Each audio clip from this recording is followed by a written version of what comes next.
হে মাদিয়ানবাসী, তোমরা কি আল্লাহর সাথে বিশ্বাসঘাতকতা করবে? কেন তোমরা অন্যায়ভাবে মানুষের সাথে প্রতারণা করছো? তুমি কি আমাদের শাসনকে প্রত্যাখ্যান করছো? তোমার এই ন্যায়ের কথা কি বাস্তবে চলতে পারে? আমার উদ্দেশ্য শুধুমাত্র আল্লাহর নির্দেশ পালন করা।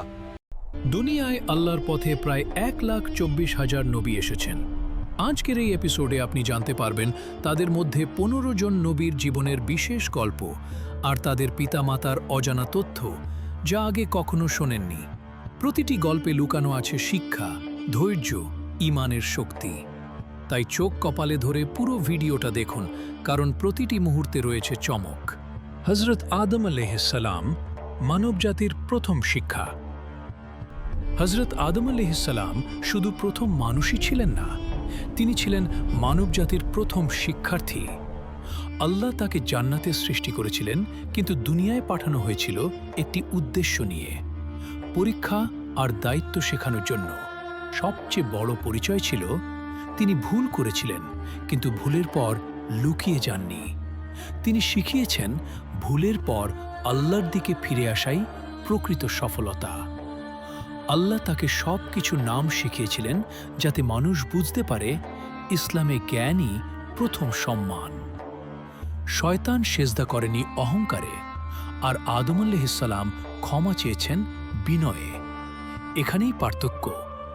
অহংকার মানুষকে ধ্বংস করে, আর তাওবা মানুষকে উচ্চতায় তোলে। আজ আমরা যে দুনিয়ায় বাস করছি তা কোনো শাস্তি নয়, এটা আদম আলাইহিসসালামের উত্তরাধিকার, যেখানে প্রতিটি মানুষ সুযোগ পাচ্ছে আবার জান্নাত ফিরে পাওয়ার। এই গল্প আমাদের বলে মানুষ ফেরেশতার চেয়েও বড় হতে পারে যদি সে আল্লাহর সামনে মাথা নত করতে জানে। হযরত শীশ ইবনে আদম আলাইহিসসালাম ছিলেন এমন এক নবী যার জীবন ছিল নীরব দাওয়াতের জীবন্ত উদাহরণ। তিনি কোনো রাজা ছিলেন না, কোনো বড় সেনাপতিও ছিলেন না, তবুও তার সবচেয়ে বড় শক্তি ছিল ইবাদতে গভীরতা আর ন্যায় বিচারের দৃঢ়তা। ইসলামী বর্ণনায় পাওয়া যায় হযরত আদম আলাইহিসসালাম তার ইন্তেকালের আগে শীশ আলাইহিসসালামকে আল্লাহর আমানত ও হিদায়াতের দায়িত্ব দিয়ে যান। হযরত শীশ আলাইহিসসালাম মানুষকে শিখিয়েছিলেন ইবাদত শুধু মুখের কথা নয়, ইবাদত হলো চরিত্র, আর ন্যায় বিচার হলো ঈমানের প্রমাণ। তিনি দেখিয়েছেন একজন নবী মানেই সব সময় অলৌকিক ঘটনা নয়, কখনো কখনো সঠিকভাবে বাঁচাই সবচেয়ে বড় দাওয়াত। ইতিহাস তাকে বেশি কথা বলতে দেখেনি, কিন্তু তার নীরব জীবন আজও ঘোষণা দেয়, যে সমাজে ন্যায় থাকে সেখানেই আল্লাহর রহমত নেমে আসে। হযরত শীশ ইবনে আদম আলাইহিসসালাম আমাদের শিখিয়ে গেছেন, আল্লাহর পথে চলতে চাইলে প্রথমে নিজেকে সোজা করতে হয়। হযরত ইদ্রিস আলাইহিসসালাম ছিলেন এমন এক নবী যার মাধ্যমে মানুষ প্রথম বুঝতে শেখে জ্ঞানও ইবাদত হতে পারে। ইসলামী বর্ণনায় এসেছে তিনিই ছিলেন প্রথম ব্যক্তি যিনি কলম দিয়ে লেখার সূচনা করেন। এটা শুধু লেখালেখি নয়, এটা ছিল সত্যকে সংরক্ষণ করার দায়িত্ব। হযরত ইদ্রিস আলাইহিসসালাম শিখিয়েছেন, যে জ্ঞান মানুষকে আল্লাহর কাছাকাছি নেয় না, সে জ্ঞান ভার হয়ে দাঁড়ায়, আর যে জ্ঞান চরিত্র গড়ে তোলে সেই জ্ঞানই প্রকৃত নূর। তিনি এমন এক সময় দাওয়াত দিয়েছেন যখন মানুষ গুনাহকে স্বাভাবিক ভাবতে শুরু করেছিল, কিন্তু তিনি হাল ছাড়েননি, ধৈর্যের সাথে সত্য বলেই গেছেন। আল্লাহ তার এই ধৈর্য ও ইখলাসের কারণে তাকে বিশেষ মর্যাদা দান করেন। কোরআনে তার কথা এসেছে সম্মানের সাথে, যা প্রমাণ করে আল্লাহ জ্ঞান ও ধৈর্য দুটোকেই ভালোবাসেন। হযরত ইদ্রিস আলাইহিসসালাম আমাদের শিখিয়ে যান, যে জাতি কলমকে সম্মান করে আল্লাহ সেই জাতিকে ইতিহাসে বাঁচিয়ে রাখেন। হযরত নূহ আলাইহিসসালাম ছিলেন ইতিহাসের সবচেয়ে দীর্ঘ সময় দাওয়াত দেওয়া নবী। 950 বছর তিনি মানুষকে একটাই কথা বলেছিলেন, আল্লাহ এক, আর তার পথে ফিরে আসাই মুক্তির পথ। কল্পনা করুন, একজন মানুষ পুরো একটি জীবন নয়, 950 বছর তিনি মানুষকে একটাই কথা বলেছিলেন, আল্লাহ এক, আর তার পথে ফিরে আসাই মুক্তির পথ। হজরত হুদ আলাইহিসসালাম পাঠানো হয়েছিলেন এক শক্তিশালী জাতির কাছে, আদ জাতি, যাদের ছিল উচ্চ দালান, শক্ত শরীর আর সীমাহীন অহংকার। তারা ভাবত, আমাদের চেয়ে শক্তিশালী আর কেউ নেই। আর ঠিক এই চিন্তাটাই তাদের ধ্বংসের প্রথম সিঁড়ি হয়ে দাঁড়ায়। হজরত হুদ আলাইহিসসালাম তাদের বলেছিলেন, শক্তি তোমাদের পেশিতে নয়, শক্তি আল্লাহর আনুগত্যে। কিন্তু অহংকারে অন্ধ মানুষ এই সত্য শুনতে চায়নি। দীর্ঘদিন আকাশ ছিল শুকনো, বৃষ্টি বন্ধ হয়ে গিয়েছিল। এটাকেও তারা আল্লাহর সতর্কবার্তা ভাবেনি। অবশেষে যখন প্রবল ঝড় এলো, সেটা শুধু বাতাস ছিল না, সেটা ছিল অহংকার ভাঙার আল্লাহী সিদ্ধান্ত। উঁচু প্রাসাদ, শক্ত দেহ, কিছুই তাদের বাঁচাতে পারেনি। হজরত হুদ আলাইহিসসালাম আমাদের শিখিয়ে গেছেন, যে জাতি আল্লাহকে ভুলে নিজের শক্তিতে মত্ত হয়, তার পতন সময়ের অপেক্ষা মাত্র। আর যে ব্যক্তি বিনয় শিখে নেয়, আল্লাহ তাকে কখনো ছোট করেন না। হজরত সলেহ আলাইহিসসালাম পাঠানো হয়েছিলেন এক বিস্ময়কর সভ্যতার কাছে, সামুদ জাতি, যারা পাহাড় কেটে ঘর বানাতো আর নিজেদের শক্তিকে অমর মনে করত। হজরত সলেহ আলাইহিসসালাম তাদের বলেছিলেন, পাথর কেটে ঘর বানাতে পারো, কিন্তু আল্লাহর আদেশ ভাঙলে সেই পাথরই তোমাদের রক্ষা করবে না। আল্লাহ তাদের জন্য পাঠালেন এক স্পষ্ট অলৌকিক নিদর্শন, উটুনি, যা কোনো মানুষের হাতে তৈরি ছিল না। তার জন্য নির্ধারিত ছিল পানির দিন, যাতে মানুষ বুঝে রিজিক আল্লাহর পক্ষ থেকেই আসে। কিন্তু অহংকার মানুষকে অন্ধ করে দেয়। তারা নিদর্শন দেখেও মানেনি, বরং উটুনিকে হত্যা করে সত্যের বিরুদ্ধে বিদ্রোহ করল। এরপর যে ভয়ঙ্কর শব্দ ও কম্পন এলো, তা শুধু আযাব ছিল না, তা ছিল মানুষের সীমা লঙ্ঘনের পরিণতি। হজরত সলেহ আলাইহিসসালাম আমাদের শিখিয়ে গেছেন, আল্লাহর নিদর্শনের সাথে বিদ্রূপ নয়, বরং কৃতজ্ঞতা দেখাতে হয়। কারণ যে নিদর্শনকে অবহেলা করে, সে নিজের ধ্বংস নিজেই ডেকে আনে। পূর্বপুরুষ ও বংশ পরিচয়। হজরত সলেহ আলাইহিসসালাম শুধুই একজন নবী ছিলেন না, তিনি ছিলেন প্রজ্ঞা ও ঈমানের উত্তরাধিকারী, যার মূল ভিত্তি ছিল তার পূর্বপুরুষদের শিক্ষা ও চরিত্র। ইসলামী বর্ণনায় পাওয়া যায়, সলেহ আলাইহিসসালাম ছিলেন নাবাতি জাতির একজন বংশধর, যারা সাহস, কঠোর পরিশ্রম এবং পাহাড় কেটে জীবন নির্মাণের জন্য পরিচিত ছিল। তার পরিবারই প্রথম তাকে শেখায় শ্রদ্ধা ও সৎকর্মের মূল্য, যা পরে তার নবুয়তের ভিত্তি হয়। তার পিতা ছিলেন সাধারণ মানুষ, কিন্তু ধৈর্য, সততা এবং আল্লাহ ভীতির শিক্ষা দিয়েছিলেন। এই শিক্ষা ছিল অদৃশ্য প্রেরণা, যা সলেহ আলাইহিসসালামকে শক্তিশালী করেছিল যখন তিনি সামুদ জাতিকে সতর্ক করার দায়িত্ব পান। সলেহ আলাইহিসসালাম শিখেছিলেন, মানুষের শক্তি শারীরিক হতে পারে, কিন্তু সত্যিকারের শক্তি আসে আল্লাহর উপর বিশ্বাস এবং ন্যায়ের পথে স্থির থাকার সাহস থেকে।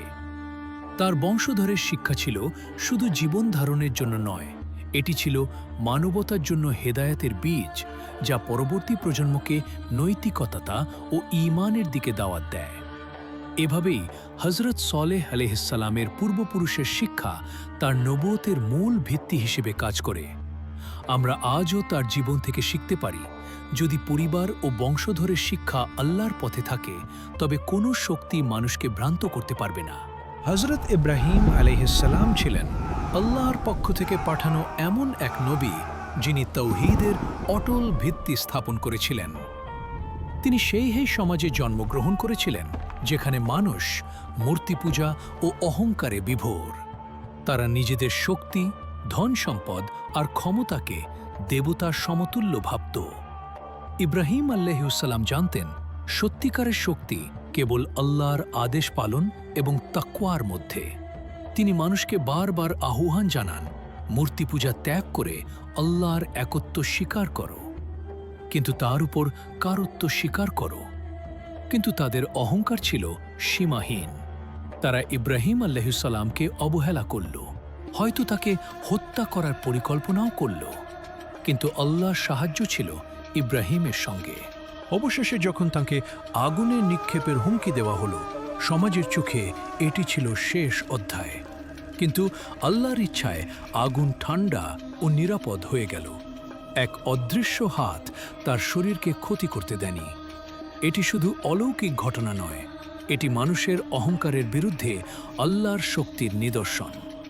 ইব্রাহিমের এই ঘটনা আমাদের শেখায়, যখন সত্যের পথ কঠিন হয়, সাহস, ধৈর্য ও ঈমানই আমাদের সবচেয়ে বড় শক্তি। তার দৃষ্টান্ত আমাদের বলে, মানুষের সমাজে অহংকার ও মূর্তি পূজা ছড়িয়ে থাকলেও যে ব্যক্তি আল্লাহর পথে দাঁড়ায় সে কখনো হারবে না। আজও আমাদের কাছে এই গল্প শুধু ইতিহাস নয়, এটি পথের বাতি যা দেখায় তাওহীদ ছাড়া মানুষ অন্ধকারে হারায়, এবং ঈমান, ধৈর্য ও আল্লাহর উপর ভরসা রাখলেই মানুষ প্রতিকূল পরিস্থিতিতেও অটল থাকে। হযরত লূত আলাইহিসসালাম ছিলেন নবী, যিনি পাঠানো হয়েছিলেন মানুষের এক অন্ধকারময় সমাজে, যেখানে অশ্লীলতা, অবাধ আচরণ এবং নৈতিক অবক্ষয় ছড়িয়ে পড়েছিল। তিনি কেবল আইন বা বিধি দেননি, তিনি দেখিয়েছেন নৈতিকতার আলো কেমন হতে পারে। লোকেরা ভুল পথে বিভ্রান্ত ছিল, কিন্তু লূত আলাইহিসসালাম বিনয়, ধৈর্য ও ঈমানের সঙ্গে বারবার সতর্ক করেছিলেন। তিনি বলতেন, আল্লাহ একমাত্র সত্যের প্রভু। আপনারা যদি নৈতিকতা ও শুদ্ধ পথ ভুলে যান, আপনার সমাজ ভেঙে যাবে। তার দাওয়াত ছিল শুধু উপদেশ নয়, এটি ছিল মানুষের অন্তর স্পর্শ করার চেষ্টা। কিন্তু লোকেরা অবজ্ঞা করল, উপহাস করল, এমনকি তার সতর্কতাকে উপেক্ষা করল। হযরত লূত আলাইহিসসালামের শিক্ষা আমাদের শেখায়, যদি একটি সমাজ অশ্লীলতা এবং অসৎ আচরণে ডুবে যায়, তাহলে সত্যের দাওয়াত যতই ধৈর্যশীল হোক, মানুষ সব সময় তা মানবে না। তারপর আল্লাহ রক্ষা ও শিক্ষা প্রদানের জন্য তার অনন্য শক্তি দেখালেন, যেখানে শুধু সত্যনিষ্ঠ মানুষই বেঁচে গেল। এই ঘটনা আমাদের মনে করিয়ে দেয় যে সমাজ আল্লাহকে ভুলে চলে, সে ধ্বংসের পথে এগোয়। হযরত লূত আলাইহিসসালাম আমাদের শিখিয়েছেন, নৈতিকতা, সততা ও আল্লাহর প্রতি ভরসা হল মানুষের সবচেয়ে শক্তিশালী আশ্রয়। যখন আমরা সত্যকে অবজ্ঞা করি না, তখন আল্লাহ আমাদের পথ প্রদর্শক হয়, এবং যে সমাজ সেই নৈতিকতা মেনে চলে, সেই সমাজে আল্লাহর রহমত নেমে আসে। হযরত ইসমাঈল আলাইহিসসালাম ছিলেন নবী, যিনি আমাদের শেখান ত্যাগ ও আনুগত্যের প্রকৃত অর্থ।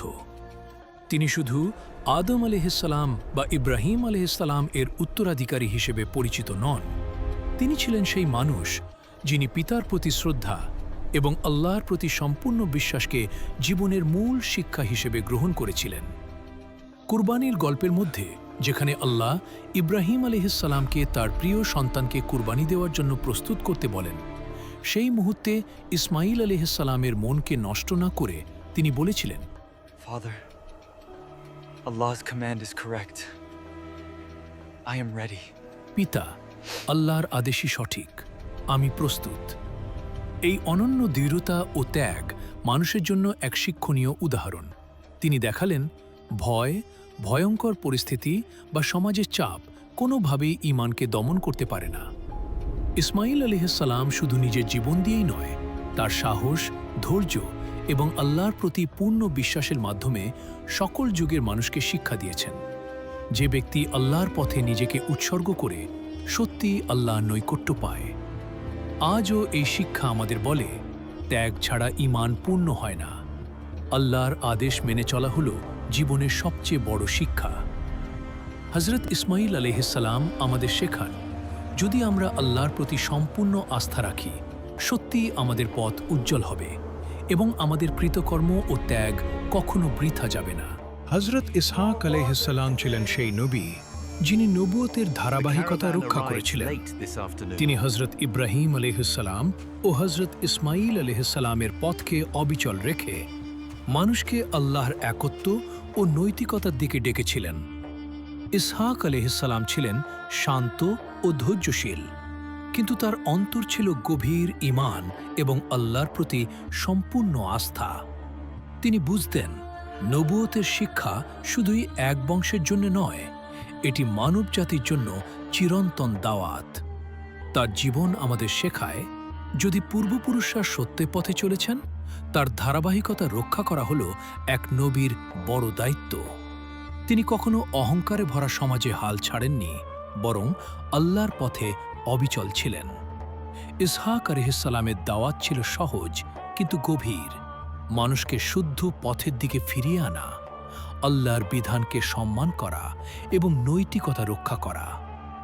আজও এই শিক্ষা আমাদের বলে, যে জাতি নবী পদ্ধতির ধারাবাহিকতা ভেঙে দেয় না, যে ব্যক্তি পূর্বের নবীদের শিক্ষা অনুসরণ করে, সেই ব্যক্তি সত্যিই আল্লাহর রহমতের আওতায় থাকে। হযরত ইসহাক আলাইহিসসালাম আমাদের শিখিয়েছেন, নবুয়তের ধারাবাহিকতা শুধু ইতিহাস নয়, এটি জীবনের পথ প্রদর্শক, যা আমাদের আল্লাহর নৈকট্য এবং সঠিক জীবন নিশ্চিত করে। হযরত ইউসুফ আলাইহিসসালাম ছিলেন ধৈর্য, সৌন্দর্য এবং ঈমানের এক অনন্য দৃষ্টান্ত। ছোটবেলা থেকেই তিনি আল্লাহর প্রতি অটল বিশ্বাস রাখতেন, যা পরে তার জীবনের প্রতিটি ঘটনা পরিচালিত করেছিল। তার ভাইদের হিংসা এবং প্রতারণা তাকে একটি গভীর গর্তে ফেলেছিল, যেখানে তিনি শুধু শারীরিক দারিদ্র্যের মুখোমুখি হননি, বরং পারিবারিক বিশ্বাসঘাতকতার কষ্ট সহ্য করতে হয়েছিল। কিন্তু ইউসুফ কখনো হাল ছাড়েননি। তিনি জানতেন, আল্লাহ যাকে পরীক্ষা করেন তার জন্য রহমতও পাঠান। তারপর জেলের অন্ধকারে থাকা, যেখানে নিঃস্ব, অন্যায়ভাবে বন্দী, তার বিশ্বাস ও ধৈর্য আরও দৃঢ় হয়ে ওঠে। ইসলামী ইতিহাসে বলা হয়, এই সময় ইউসুফ প্রার্থনা ও আল্লাহর স্মরণে দিন রাত কাটিয়েছেন এবং এই ধৈর্য তাকে শেষ পর্যন্ত সম্মান এবং ক্ষমতার দিকে নিয়ে যায়। তার জীবনের সবচেয়ে বড় শিক্ষা হল ক্ষমা এবং দয়া। যখন আল্লাহ তাকে ক্ষমতা দেন, তিনি তাদের ভাইদের মুখোমুখি হয়ে শুধু শাস্তি নয়, ক্ষমা, সৌহার্দ্য এবং পুনর্মিলনের উদাহরণ দেখান। ইউসুফ আমাদের শেখান, যদি জীবনের প্রতিটি বিপদে আমরা আল্লাহর প্রতি ভরসা রাখি, ধৈর্য ধরি এবং সত্যের পথে থাকি, তাহলে সব সমস্যার সমাধান হয়। তার জীবন আমাদের বলে, কষ্ট শুধু ধৈর্যের পরীক্ষা এবং ক্ষমা হল মানুষের মহত্ব। আজও হযরত ইউসুফ আলাইহিসসালামের গল্প শিক্ষায় ভরপুর, যেখানে প্রতিটি কষ্টের মধ্যে লুকানো আছে ধৈর্য, বিশ্বাস এবং আল্লাহর অশেষ রহমতের বার্তা। হে মাদিয়ানবাসী, তোমরা কি আল্লাহর সাথে বিশ্বাসঘাতকতা করবে? কেন তোমরা অন্যায়ভাবে মানুষের সাথে প্রতারণা করছো? তুমি কি আমাদের শাসনকে প্রত্যাখ্যান করছো? তোমার এই ন্যায়ের কথা কি বাস্তবে চলতে পারে? আমার উদ্দেশ্য শুধুমাত্র আল্লাহর নির্দেশ পালন করা। O my people, give full measure and weight with justice, and do not diminish the goods of the people. হযরত শুআইব আলাইহিসসালাম ছিলেন এমন এক নবী, যিনি পাঠানো হয়েছিলেন মানুষকে সততা, ন্যায় এবং আল্লাহ ভীতি শেখানোর জন্যে। তার সমাজ ছিল সমৃদ্ধ, কিন্তু তারা ধন সম্পদের লোভে আচ্ছন্ন ছিল। লোকেরা মাপে কম দিত, বাজারে প্রতারণা করত আর নিজেদের স্বার্থে অন্যকে কষ্ট দিত। তবে হযরত শুআইব আলাইহিসসালাম দাঁড়িয়েছিলেন সত্যের পাশে। তিনি বলতেন, আল্লাহকে ভুলে যেও না। ন্যায়, সততা এবং ঈমান ছাড়া কোনো সম্পদই প্রকৃত নয়। শুআইব আলাইহিসসালামের দাওয়াত কেবল আইন বা ব্যবসার নিয়ম ছিল না, এটি ছিল আধ্যাত্মিক শিক্ষা যা মানুষের অন্তর স্পর্শ করত। তার ভাষায় প্রতিটি সতর্কতা ছিল আহ্বান। সততার পথে চললে আল্লাহর রহমত পাওয়া যায়, অথচ প্রতারণা করলে ধ্বংস অনিবার্য। তার জীবনও পরীক্ষা ও সংগ্রামের মধ্য দিয়ে গেছে, কিন্তু তিনি কখনো হাল ছাড়েননি। ভয়, উপহাস, অবজ্ঞা সবকিছু পার হয়েছিলেন, কারণ আল্লাহর দিকে সম্পূর্ণ বিশ্বাস ছিল। হযরত শুআইব আলাইহিসসালাম আমাদের শেখান, যদি সমাজ লোভ, মাপে কম দেওয়া এবং অসৎ ব্যবহারে ভরা হয়, সত্যের দাওয়াত দেয়া একটি নবীর দায়িত্ব। এবং আমাদের শিক্ষা হল, ন্যায়, সততা এবং আল্লাহ ভীতি আমাদের জীবনের মূল স্তম্ভ। আজও হযরত শুআইব আলাইহিসসালামের গল্প একটি জীবন্ত বার্তা। যে জাতি সততা ও ন্যায় মেনে চলে, সেই জাতি আল্লাহর রহমতে সমৃদ্ধ হয়, আর যে জাতি প্রতারণা ও লোভে ভরে, তার পতন অনিবার্য। হযরত আইয়ুব ছিলেন একজন আদর্শ ব্যক্তিত্ব। যিনি তার জীবনের প্রতিটি মুহূর্তে আল্লাহর প্রতি পূর্ণ বিশ্বাস রাখতেন। হজরত আইয়ুব আলাইহিসসালাম ছিলেন আল্লাহর এক অন্যতম নবী, যিনি ধৈর্য ও ধ্যানের দৃষ্টান্ত হয়ে আছেন। তিনি প্রায়শই মানব জীবনের চরম পরীক্ষার সময় ধৈর্য ধরে কেমন থাকতে হয় তা শেখান। হজরত আইয়ুব আলাইহিসসালাম ছিলেন খুব ধনী ও কৃপণহীন ব্যক্তি। তার কাছে প্রচুর জমি, পশু পাখি, বাগান এবং সম্পদ ছিল। কিন্তু এই ধনী জীবন তার জন্য আল্লাহর নেয়ামতের এক পরীক্ষা ছিল। হজরত আইয়ুব আলাইহিসসালাম ছিলেন অত্যন্ত ন্যায়পরায়ণ ও দয়ালু। তিনি নিজের সম্পদ দিয়ে গরিব ও দুঃখী মানুষের সাহায্য করতেন। কিন্তু আল্লাহ তাআলা তার ধৈর্য পরীক্ষা করার জন্য তার জীবনকে কঠিন করে দেন। একদিন তার সব সম্পদ ধ্বংস হয়ে যায়, তার গবাদি পশু মারা যায়, তার জমি ধ্বংস হয়ে যায় এবং তার সন্তানরা মারা যায়। যদি এই কঠিন সময়ে কেউ ধৈর্য হারাতো তবে তিনি হতাশ হয়ে যেতেন। কিন্তু হজরত আইয়ুব আলাইহিসসালাম এই দুঃখ সংকটের মধ্যে আল্লাহর প্রতি বিশ্বাস ও ধৈর্য হারাননি। তিনি বলতেন, ইন্না লিল্লাহি ওয়া ইন্না ইলাইহি রাজিউন। আল্লাহ যেটা দেন সেটাই শ্রেষ্ঠ, আল্লাহ যেটা নেন সেটাও শ্রেষ্ঠ। কিন্তু পরীক্ষা এখানেই শেষ হয়নি। হজরত আইয়ুব আলাইহিসসালাম শারীরিক অসুস্থতায় আক্রান্ত হন। তার শরীরে ছত্রাকের মতো সংক্রমণ ছড়িয়ে পড়ে। তার গোটা শরীর ফুলে যায়, ব্যথায় কাতর হয়ে পড়েন। অনেক মানুষ তাকে ত্যাগ করে চলে যায়, কেউ তার পাশে থাকে না। তবুও হজরত আইয়ুব আলাইহিসসালাম হতাশ হননি। তিনি আল্লাহর কাছে ধৈর্য, প্রার্থনা এবং সাহায্য চেয়েছিলেন। তিনি বলতেন, হে আমার রব, আমাকে ধৈর্য ধরার শক্তি দাও, আমার অভাব দূর করো এবং আমার উপর কৃপা দাও। তারপর আল্লাহর রহমত নামে আয়েন। আল্লাহ তাআলা তার ধৈর্যকে দেখলেন এবং তাকে আরোগ্য দান করলেন। তার শরীর সুস্থ হয়ে যায়। আবারও তার সন্তানরা জন্ম নেয় এবং তার সম্পদ পূর্বের চেয়ে দ্বিগুণ বৃদ্ধি পায়। হজরত আইয়ুব আলাইহিসসালাম প্রমাণ করলেন যে যিনি আল্লাহর উপর সম্পূর্ণ ভরসা রাখেন এবং কঠিন পরীক্ষায় ধৈর্য ধরে থাকেন, আল্লাহ তাকে অবশ্যই সাফল্য ও শান্তি দান করেন। এই এপিসোডের গল্প এখানেই শেষ, কিন্তু আতঙ্ক, শিক্ষা আর ঈমানের শক্তি এখনো শেষ হয়নি। পরের সপ্তাহে আসছে পরবর্তী এপিসোড, যেখানে আমরা জানব 15 জন নবীর আরও অজানা গল্প, যার মধ্যে অনেকের নাম আপনি হয়তো আগে কখনো শোনেননি। আমরা সেই গল্পগুলো খুঁজে বের করব, আপনাদের জন্য আনব সম্পূর্ণ তথ্য।